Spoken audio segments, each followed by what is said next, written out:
Burnt Offerings, 1976, USA is a slowly burning horror gem, not in jump scares, but in the steady encroachment of dread, sacrifice, and obsession.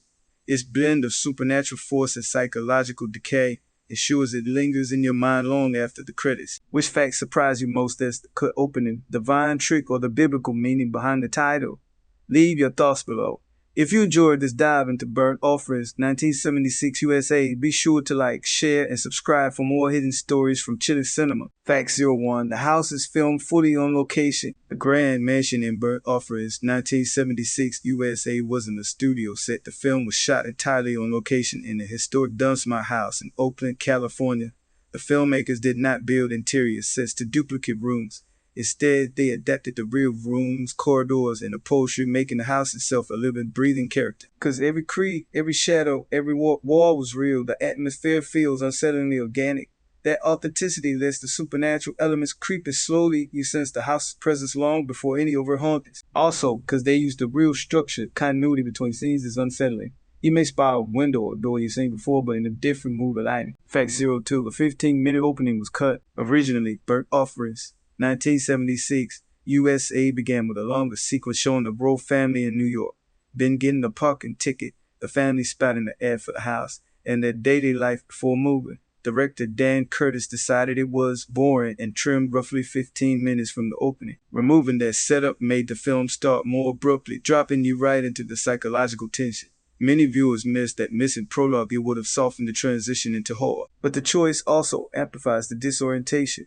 We never fully see the before, so the house's effects seem to emerge out of nowhere, as if it already owes dominion over the family. Fact 03. Karen Black was pregnant during filming. Lead actress Karen Black was about 4 months pregnant, though the production tried to conceal her condition, using clever wardrobe choices and camera angles.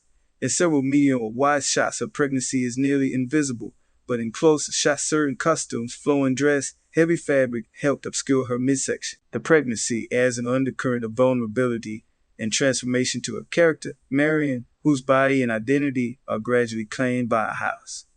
The fact that a supernatural possession narrative was shot with a pregnant actress adds a real layer of tangibility, a life growing inside as the household's power grows outward. Fact 04. The Vine sequence was reversed cinematically. In one dramatic scene, Vines appear to grasp at Oliver Reed's legs as he tries to escape.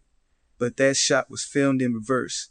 The vines were originally unwrapped and dragged away, then reversed and edited so it seems they are grabbing him. This trick gives a supernatural feel without complex special effects, yet feels convincingly sinister. The reversal also helps mask imperfections in the rigging or timing. The clever reverse execution gives you that uncanny moment when nature itself turns against the characters. Fact 05. Flashbacks based on Dan Curtis's childhood memory. One of the eeriest flashbacks in Burnt Offerings, 1976, USA involves a creepy chauffeur who laughs at a funeral. That disturbing image was inspired by a real childhood memory of director Dan Curtis. At his mother's funeral, he recalls seeing a chauffeur laughing outside the funeral parlor, an image that haunted him. He adapted that recollection into the film's surreal psychological elements. Because the memory is personal and deeply emotional, the film's uncanny flashbacks carry a weight that feels lived rather than invented. Fact 06. Bette Davis clashed on set. Leslie says Bette Davis did not gel easily with her co-stars during Burnt Offerings, 1976 USA. She reportedly had tension with Karen Black, feeling she didn't receive proper respect. She also openly disliked Oliver Reed, referring to him in interviews as that man and only speaking to him when required in scenes. The friction gave on-screen interactions an extra edge. Behind the mask, there was real resentment. Some subtle moments of irritation or coldness in her performance may actually stem from these real conflicts, lending authenticity to her deteriorating presence in the story. Fact 07. Cameraman fired for lighting mistakes. During the shoot of Burnt Offerings, 1976, USA, one cameraman was dismissed mid-production due to serious lighting errors that ruined 2 weeks' worth of footage. Given the film's reliance on atmosphere, shadows, and nuanced lighting was critical. That error forced reshoots and schedule delays. It also underscores how delicate the visual balance was. The aesthetic of dim corridors, shifting daylight, and haunted corners had to be recreated carefully. That back and forth contributes to the sense that the house is always half in shadow, threatening to swallow the characters. Fact 08. Budget versus box office loss. The budget for Burnt Offerings 1976 SUSA was about $2 million, but the film grossed only around $1.56 million, making it a financial loss. Despite the star cast Karen Black, Oliver Reed, Bette Davis, and haunted premise, it failed to lure large audiences initially. It had a limited release, modest promotion, and mixed critical reception. But over time, it gained a cult reputation. Its flaws and idiosyncrasies became part of the allure. Today, its scarcity on streaming and specialty horror retrospectives adds to its mystique. Fact 09. Title has biblical root in Leviticus. The title burnt offers echoes a concept in the Bible, specifically Leviticus, referring to a sacrifice by fire or a gift offered to God. That dual meaning resonates in the film. The royal family becomes the offered sacrifice to the consuming house. The notion of fire sacrifice, ownership, and devotion underlies the entire story. The title isn't just evocative. It frames the characters as offerings, not just victims, but ritualized gifts to a malign architecture, realizing that gives the narrative a religious subtext of sacrifice, devotion, and heresy. Fact 10. Adapted from 1973 novel by Marasco. Burnt Offerings 1976 USA is adapted from the 1973 horror novel Burnt Offerings by Robert Marasco. The novel was originally conceived as a screenplay, then rewritten into prose, then adapted back into the film. In the adaptation, Dan Curtis altered the ending, shifted settings from New York, Long Island in the book to California, and emphasized the supernatural horror more than psychological nuance. Critics note that the film leans more tightly on visual horror and family breakdown than the novel's internal dread. The changes highlight how adaptation can reshape tone, rendering some aspects more visceral at the expense of subtlety. Fact 11. Shooting took place in August 1975. The bulk of Burnt Offerings 1976 USA was filmed during August 1975, over approximately 30 days. Shooting in late summer allowed for intense sunlight, shadows, and heat that play into the film's oppressive mood. The tight schedule meant the crew worked long hours because weather and daylight played roles in certain sequences, pool scenes, exterior shots.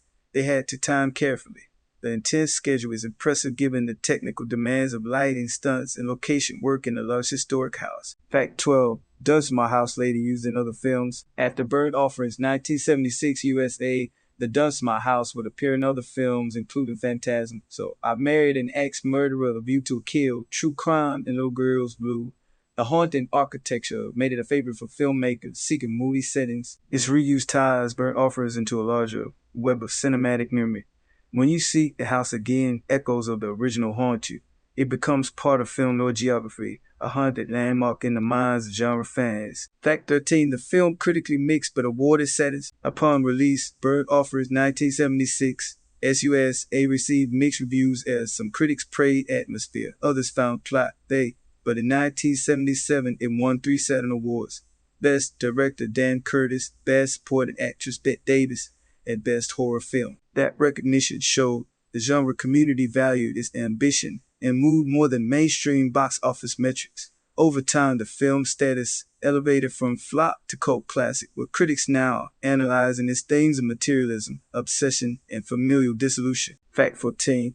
Commentary reveals Curtis's personal stays. In DVD commentary, Dan Curtis reveals personal connections to the story. He had long wrestled with material obsession, haunted houses, and family dynamics.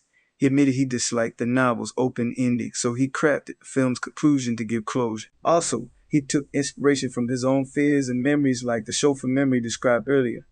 The film becomes not just adaptation but a piece of Curtis's psyche. Knowing that makes watching Burnt Offerings feel like peering into a director's inner terror is not just a ghost story. Fact 15. Thematic critique of materialism and family breakdown. Below with supernatural horror, Burnt Offerings 1976 USA is a sharp allegory. The more the royal family fixates on the dream house, the more they lose themselves. The mansion becomes a metaphor for materialism, the dangers of property obsession, and the cost of neglected human relationships. As Marion decorates, renovates, and claims authority over Rome, she distances emotionally from her son and husband. The house demands sacrifice. It demands the family dissolve so it can thrive. This tension between owning things and being consumed by them is central. The film warns that the perfect home may become a prison. Have you ever stayed in a house that seems to breathe to hunger? Burnt Offerings 1976 USA turns that nightmare into cinematic reality. In this video, we'll uncover secrets behind the scenes, stories, and chilling symbolism that most fans have never noticed. Stay with me by the end. You never look at that mansion the same way again.